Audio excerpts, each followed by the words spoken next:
talk in a bit.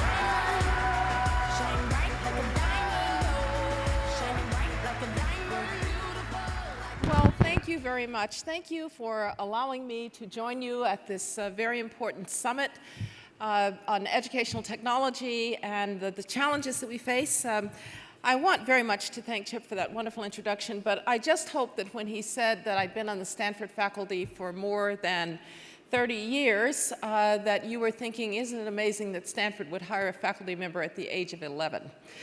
So I've indeed been part of the educational system for a long time, and there is nothing more important than the education of our people. And before I talk a little bit about the technology side of this, let me just remind us what is at stake when we talk about education. When you're Secretary of State, you get to go to a lot of places around the world. You get to see and hear what they think about the United States, what they think about this great democratic experiment in which we are involved. These days, sometimes they may even say, have you Americans lost your collective minds? But let's leave that aside for a moment. Really, they are sometimes put off by our strength and our power, but never by our great national myth. And by myth here, I don't mean something that's necessarily untrue. I just mean something that's a little bit bigger in life than in reality. And that is a belief that it doesn't matter where you came from, it matters where you're going. You can come from humble circumstances and you can do great things. And if you think about greatness today in the world, it was once about your resources. What could you dig out of the ground? And at another time in perhaps the early 20th century, it was about your industrial processes.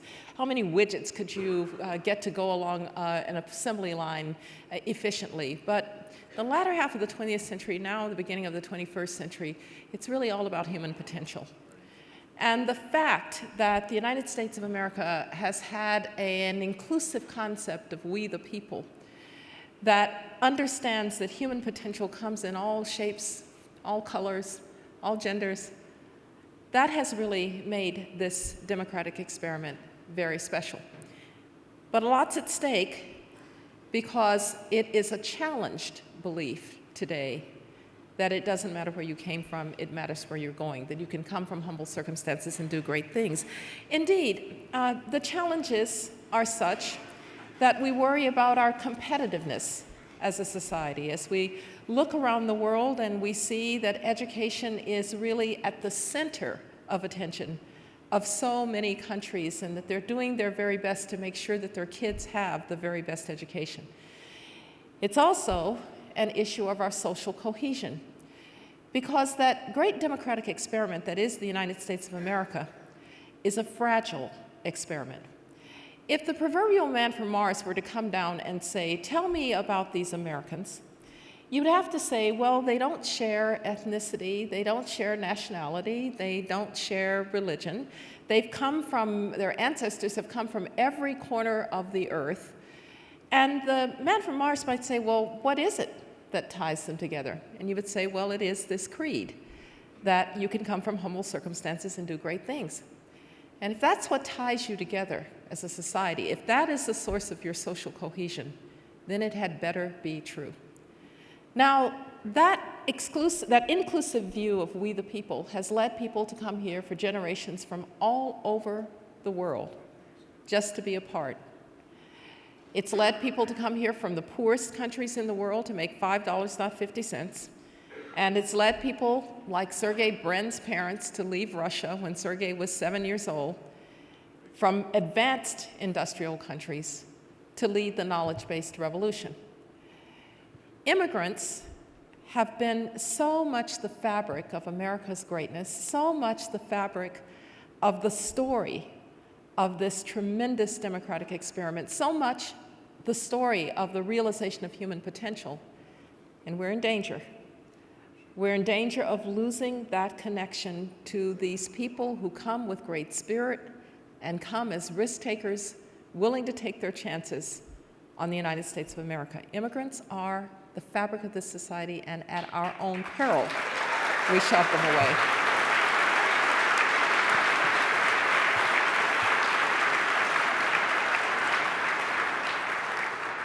But of course, it's not just been about people who came here. It's been about people who are here. Because the other reason that we've been able to mobilize human potential is you weren't a prisoner of your class either. You could come from the lowest rungs and go to the very top. But we all know that the only way you could do that was through a high-quality education. In my family, this is an article of faith. I love to tell the story of one of our great heroes, my grandfather, on my father's side, John Wesley Rice Sr., because when John Wesley Rice Sr. was a young man, a sharecropper's son in Utah, that would be E-U-T-A-W, I'm not kidding, Alabama, John Wesley Rice decided he was going to get book learning in a college. And so he asked how a colored man could go to college. They told him about Little Stillman College, about 30 miles away. So he saved up his cotton. He went to this little Presbyterian school, and he went through his first year of college. And then they said, so what are you going to do for your second year? How are you going to pay? He said, I'm out of cotton. They said, you are out of luck. But Granddaddy Rice said, so how are those boys going to college? And they said, well, they have what's called a scholarship. And they said, you see, if you wanted to be a Presbyterian minister, then you could have a scholarship too. Granddaddy Rice said, that is exactly what I had in mind.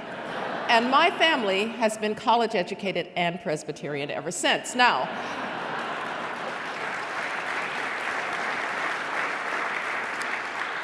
John Wesley Rice knew something.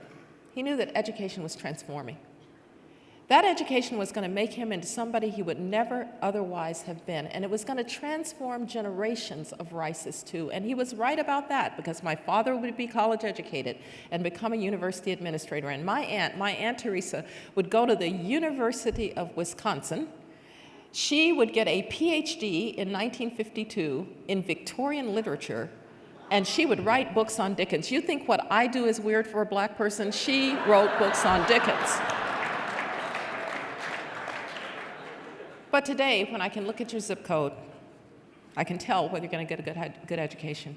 Can I honestly say it doesn't matter where you come from, it matters where you're going? There is so much at stake.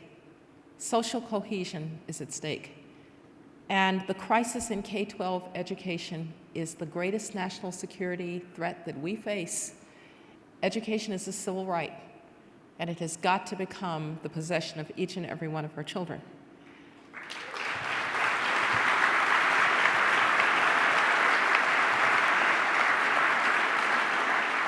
But it's not just children. Those adults who were left behind by the great globalization that is going on and have not the skills to find the jobs that are actually available in this country and really have no place globally in the international economy that is moving so fast.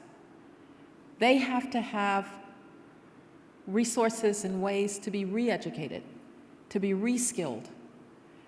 People are leaving college without skills to find a job. It's a crime to go through 4 years of college and not have one single employable skill. But there are people for whom that happens. Social cohesion, competitiveness, national security, the very fabric of a democracy that believes that every life is worthy and every life is capable of greatness. That's what's at stake when we talk about education. And that's why I'm encouraged and optimistic about the role that technology can play in helping us to overcome the challenges that we face. We know that today we have in our public school system an opt-out system. If you are of means, you will buy a house in a neighborhood where the schools are good. And having done that, you will send your kids to good public schools. If you're really well off, you'll send them to private schools, and who's stuck in failing neighborhood schools? Poor kids. So we have challenges of equity and equality. We have challenges that we know now that people learn in different ways, that learning differences are sometimes the reason that people are not succeeding. And so I want to encourage us as we go through these days to think about how innovation in the private sector can help with this, the most important of public goods, and access to great education. Now, I come from the Silicon Valley, and there's a tendency to think that all technology is good. Technology is actually neutral. It's not good or bad. It is how it is applied that matters.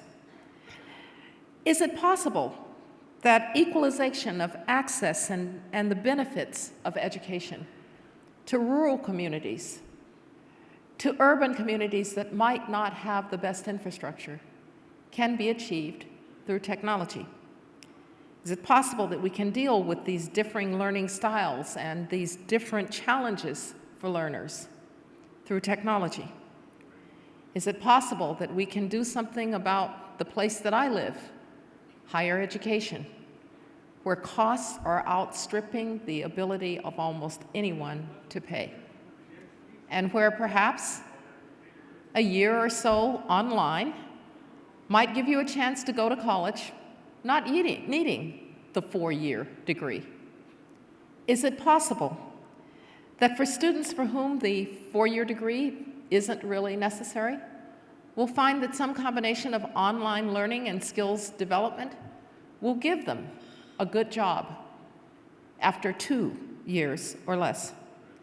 And is it possible that technology will allow us to refresh and develop new skills of adults who are currently shut out of the economy because they just don't have the training that is needed?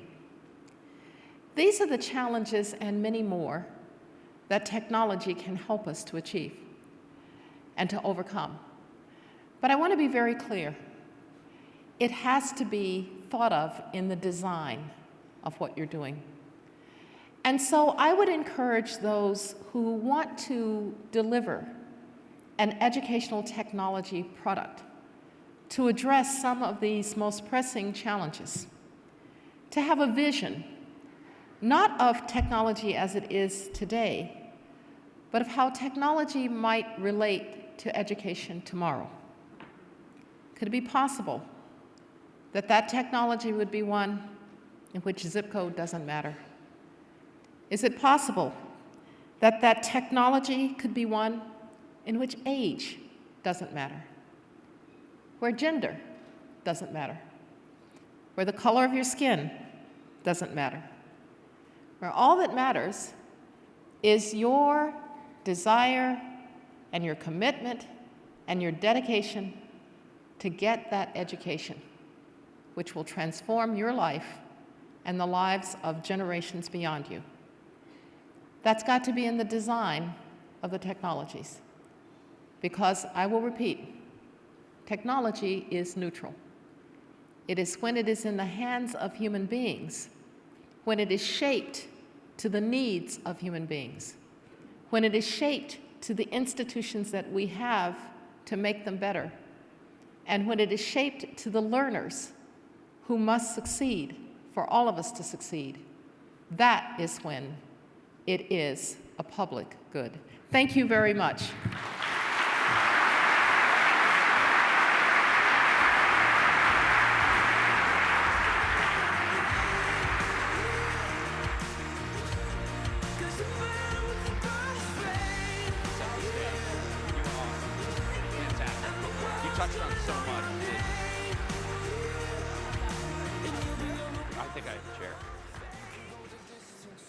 Okay, so how awesome was that? Please,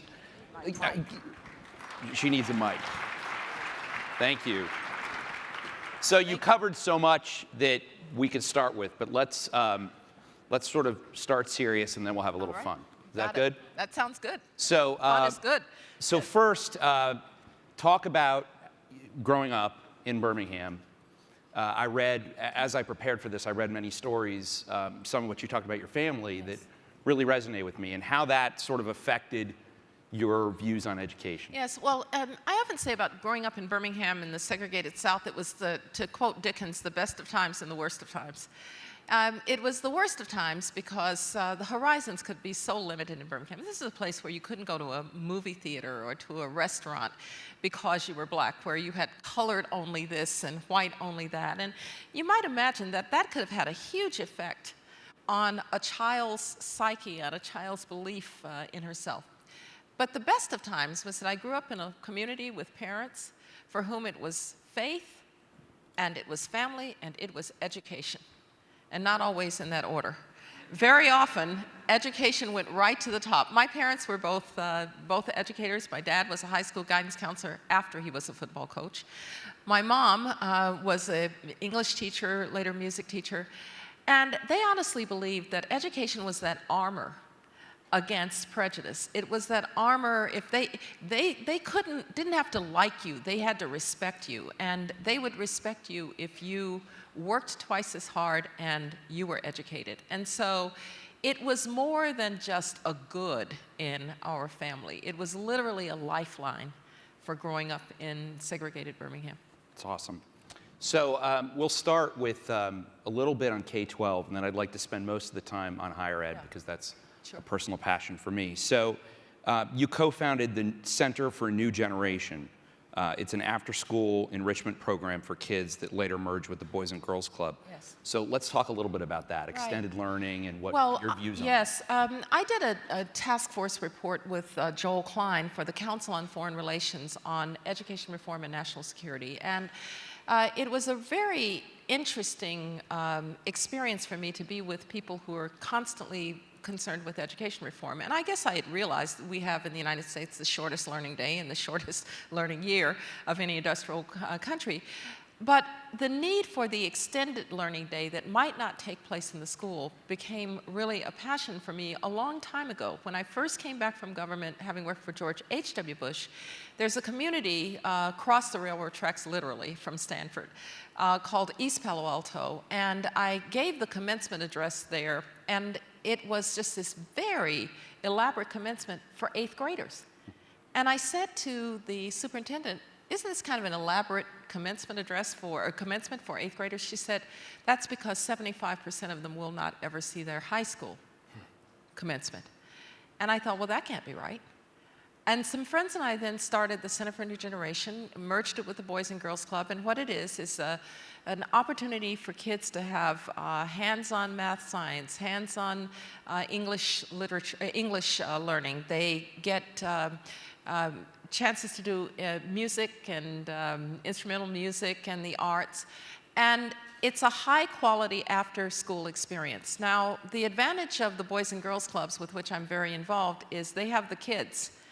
Now we need to get the kids in a safe environment where they're also learning. And we work with school districts. There are now 7 of these programs in the Bay Area. There's one in Atlanta, there's one in Birmingham, there's one in Dallas. And it's a model that we think works well. The school working with a Boys and Girls Club to really to give these kids a great experience. Fantastic. So the people in the room, what Mike Moe and Deborah Quazzo have created over the years, this is probably the best collection of education entrepreneurs, higher ed, K-12, they're all here. Yes. What would be your message to them around access, either on K-12 or on the higher ed level? Build in access to whatever you do. We don't need to exacerbate the problems of inequity in education by having more capable technology for kids who already have a lot going for them. I'm all for having those kids have that capability, but try to build in access for kids who wouldn't. And one of the things I've seen in the center and other places is, just putting a bunch of computers in the school isn't gonna do it. Right. You have to then have a curriculum that's going to be delivered on that computer. You have to have trained teachers who can work with the kids. By the way, the kids are generally, even in the poorest neighborhoods, pretty computer literate, and a lot of them have smartphones. But you'd like to have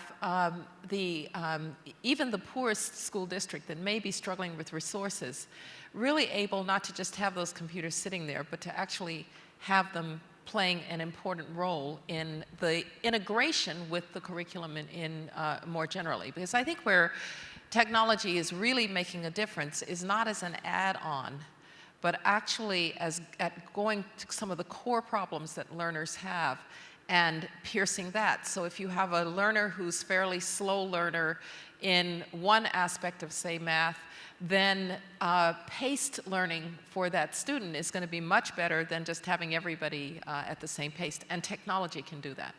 Okay, so I'd like to shift gears a little bit. Let's talk about leadership. So being the CEO of a company with now 1,000 employees, I find it fascinating that you've led very different, very large organizations. And I'd say when I got texts from folks about what to ask you, and I've been getting them all night, some people saying, you know, is she going to be commissioner of the NFL? That was a little one. But one of the common things was provost. Most folks know about your government experience, but did not realize that you were provost at Stanford. And I love this quote. You said, your time in academic and government leadership were, quote, a kind of continuation of the same process of learning how to lead and manage organizations. Yes. So let's talk about that a little bit. Absolutely. Well, I became provost of Stanford. I was 38 years old. I had never been a department chair. And Stanford was in a budget crisis. The provost of Stanford is the chief operating officer of the university.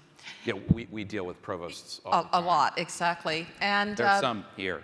I'll bet there are. And the hardest thing for me was to learn a couple of things. First of all, that when you delegate a task to somebody, actually let them finish it before you decide to go do it yourself. Because I would get impatient, and if it wasn't done tomorrow, then I would I hope go that wasn't the and two try, you people laughing. try to do it.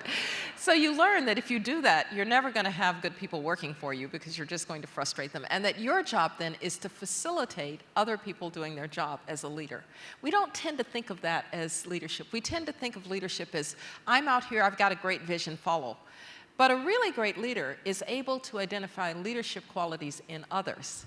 No and doubt. to then use that to mobilize other people to get things done. And so that was one thing that I had to learn to do. Another thing that I had to learn to do when I was at the State Department, when you're the Secretary of State, you lose your name. You become something called S.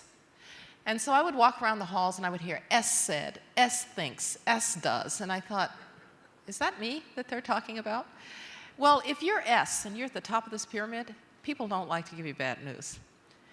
It's not that they want to lie to you, it's that they want to fix it. And by the time they fail to fix it 3 or 4 times, it lands on your desk and now you can't fix it.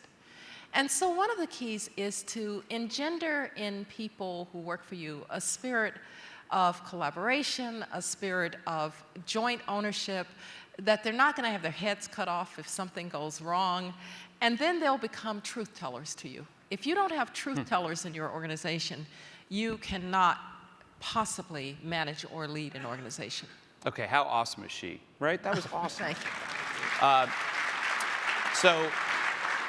So give me if you could just go to one single day, what was your worst day as Secretary of State? Well, my worst day was as National Security Advisor, 9/11. 9/11. You know, if you were in a position of authority on September 11th, every day after was September 12th. And the awful thing about it is I've been asked, you know, do you ever think of, could you have done more? And by definition, we should have done more because 3,000 people shouldn't have died on that day. We did everything that we knew to do. But of course it haunts me that on my watch as National Security Advisor this happens. And so what you want to do is to say it's never going to happen again on our watch. And you work hard to try to do that. But that was by far the worst day. It was not till a year later that I actually saw newspaper headlines from that day because I was immediately taken to a bunker. We were working the problems. And I was in our London embassy, and they had framed the major newspapers from around the world. And it said things like, United States anticipating next attack, American forces on highest stage of alert, financial markets crushed, financial central bankers looking to intervene if necessary to. And I thought, my God, you know, this was an act of war. And being at the center of it, you have an appreciation for how hard that work really is. Wow. So what about your single best? Yeah. Well, in some ways, I jokingly would say when President Obama said, I do solemnly swear, and I was back to California. No, not really, not really, not really. No, my best days were always around kids and how they saw America. So I can remember going to China after the earthquake in Chengdu, and this 12-year-old boy walks up to me and says, "You're that lady from America, aren't you?" And I said, "Yeah, I am." And, going to an AIDS clinic where the orphans sang, "God Bless America," those are things that you just... But probably the one that I'll remember most, I'm asked very often, what's it like to be a woman dealing in the Middle East? Mm-hmm. And first of all, if you're Secretary of State, they really don't want to make you mad, so they try hard to pretend that you're not a woman and just kind of get on with it. But I remember a meeting with this very conservative Shia cleric in Iraq, and he was just a tough man. And we had a really difficult meeting. And then at the end of the meeting, he said to me through a translator, "Will you do a favor for me?" I said, "What's this now that he's talking about?" And he said, "My granddaughter's 13. He said, and she just loves you. She's seen you on TV, and she and her mother are coming to Washington. Would you meet them?" And so I met them. In walks this little girl in a pink T-shirt that says Princess. And she bounds up to me and in perfect English says, "I want to be foreign secretary too." That's awesome. And I thought, I'm often asked, was it difficult to be a woman in these? That was a chance where I could model for this little girl what might be possible. And I kept thinking of her grandfather, and even he must have seen that it ought to be different for his granddaughter. That's great. Yeah, please, give it up.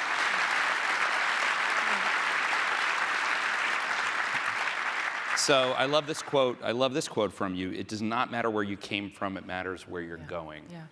So let's talk about you and how you have what you've become is an inspiration to, as you just mentioned, not just that little girl, but to many. Mm-hmm. What can this room do for women, both in technology and in education, to sort of inspire? Absolutely. The most important thing is to not let girls see limited horizons.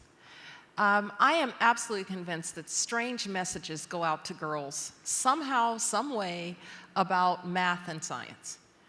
I'm quite certain that when I was in school, I was pretty good at math and science. But nobody said, that's really what you ought to do, because I also wrote well. And so I think we have to be a little bit careful about the signals that we send to girls. Secondly, I think we need to make sure that we're not turning girls into hothouse flowers.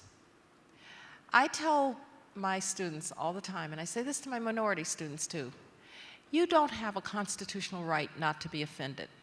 That was actually not written into the Constitution. So if you're offended, how about you turn to the person and say, that was offensive. And one of two things will happen. They didn't intend to offend, and very often that's the case. And if they did intend to offend, you've called them out on it. You have to, at some level, learn to take care of yourself. The environment is never going to be 100% perfect for any of us.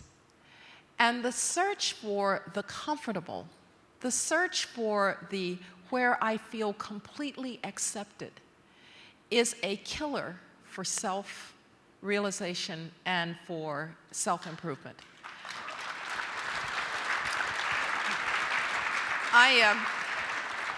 I did language training in Moscow. What have you not done? Yeah. Well, I had to. I was a Russianist. 23 years old. I had never been outside the United States except to skate in Canada. I landed at Sheremetyevo Airport with two other women at 11 o'clock at night. I looked around. I thought to myself, what have I done? I could have studied Italy. And it was just a shock. But I never learned more about myself and what I could endure and what I could do than from being in that way outside of my comfort zone. So encouraging girls, boys too, it's okay to be outside your comfort zone. Don't ask people to make it perfect for you. And we're dealing with millennials. They're wonderful. But they did come from the every child gets a soccer trophy generation. And there's a little bit of fragility.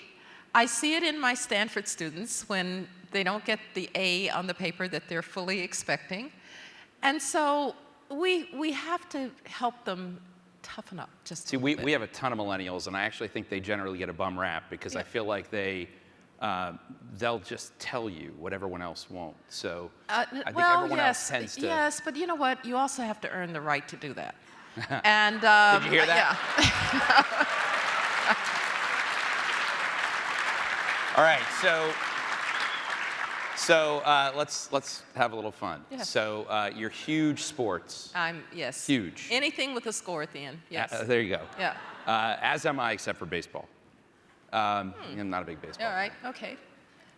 So you're on the college playoff Yes. committee, correct? Yes, I am. Anything you'd want to do there to make that better? I know what you have in mind, and absolutely not. Look, first of all, the College Football Playoff Committee was constituted, there are 13 of us, and we were given a charge. Find the 4 best teams in the country. And that's the end of our charge. If the commissioners later on want to consider something else, they will. But I really like this system, and I think it's proven that it's giving football fans what they've always wanted. The 4 best teams get to go at it. You know, the first year, if any of you are from Ohio State made us look like geniuses. And the second year, yeah, Alabama's pretty good, but so was Clemson. And so it's worked, and it's the best committee I've ever been on. People are really intense, but I've never heard a voice raised in that committee.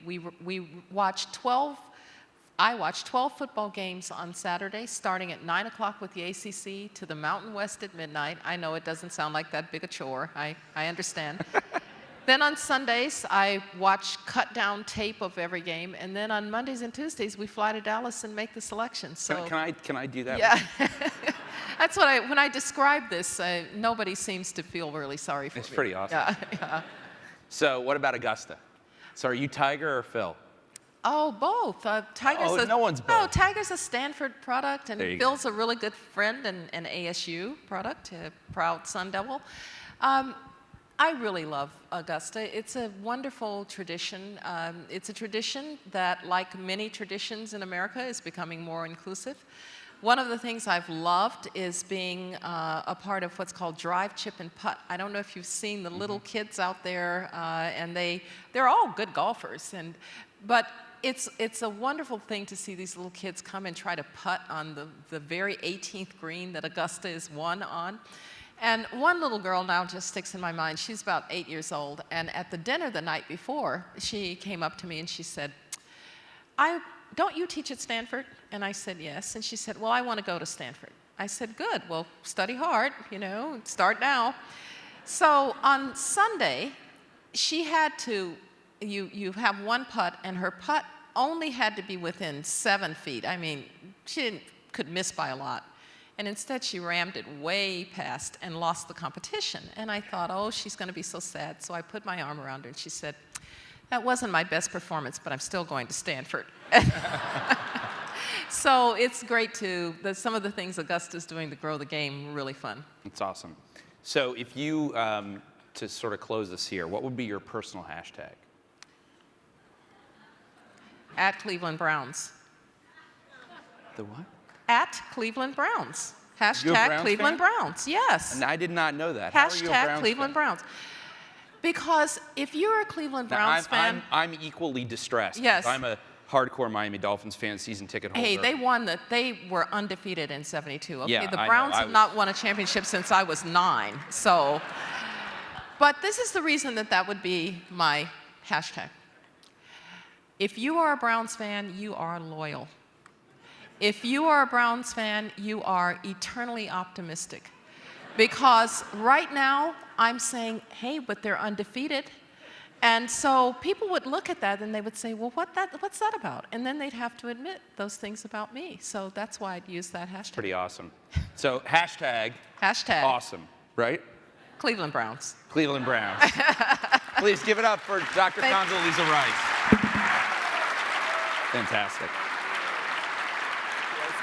It was awesome. You're wonderful. I hope that